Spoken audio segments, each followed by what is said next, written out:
The battle lines are drawn as India votes for its next government, and it's Hanuman on one side and Shani and Yam on the other.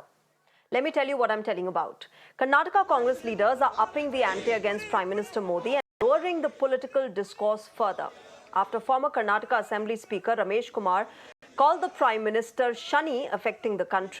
The party's leaders have referred to Prime Minister Modi as Yam, or the Lord of Death, for the state of Karnataka. ಕರ್ನಾಟಕದ ಪಾಲಿನ ಯಮಕಿಂಕರ ನರೇಂದ್ರ ಮೋದಿಗೆ, ಕರ್ನಾಟಕದ ಪಾಲಿಗೆ ಚೊಂಬೇಶ್ವರ ಮೋದಿಗೆ, ಕರ್ನಾಟಕದ ಪಾಲಿನ ಯಮಕಿಂಕರ ನರೇಂದ್ರ ಮೋದಿಗೆ, ಕರ್ನಾಟಕದ ಪಾಲಿಗೆ ಚೊಂಬೇಶ್ವರ ಮೋದಿಗೆ, ಕರ್ನಾಟಕದ ಪಾಲಿನ ಯಮಕಿಂಕರ. ये कांग्रेस की कर्नाटका की सरकार का काम देखिए।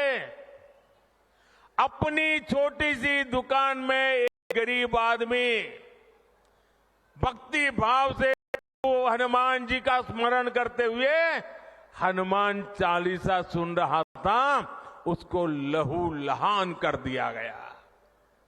आप कल्पना कर सकते हैं, कांग्रेस के राज में हनुमान चालीसा सुनना भी गुनाह हो जाता है।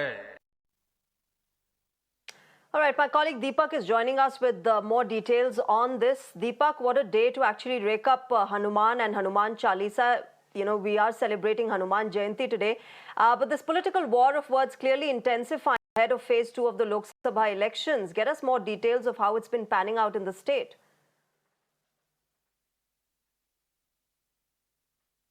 Well, it's a heated battle, especially in the state of Karnataka. We've seen multiple issues, of course, take center stage. But one of the unfortunate things, of course, is personal jibes that keep coming to the fore during the time of elections. And this time ahead of the Lok Sabha, it's no different.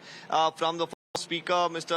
Ramesh Kumar, calling the Prime Minister Shani that has been casted on the country.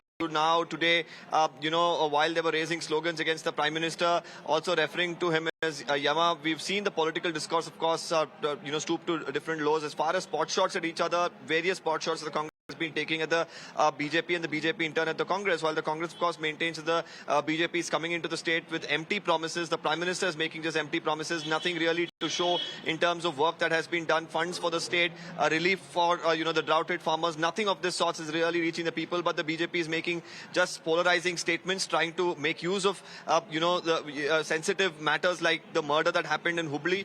The BJP, meanwhile, of course, from the Prime Minister himself, who's spoken about Neha's murder case, the safety of women under the Congress, the bombing in the state of Karnataka in the Rameshwaram cafe in Bengaluru, to now even the issue of Hanuman Chalisa being raked up by the Prime Minister shows that this is going to be, of course, quite an interesting battle, especially in Karnataka. After, the thumping performance of the Congress in the Assembly, right now the morale is really high, even though the BJP last time, of course, swept Karnataka nearly with about 25 seats plus one independent who backed them. Right now, for, the Congress, they're looking at, a better performance than last time. But, of course, with such instances coming to the fore time and again ahead of the elections, it remains to be seen which way the wind blows.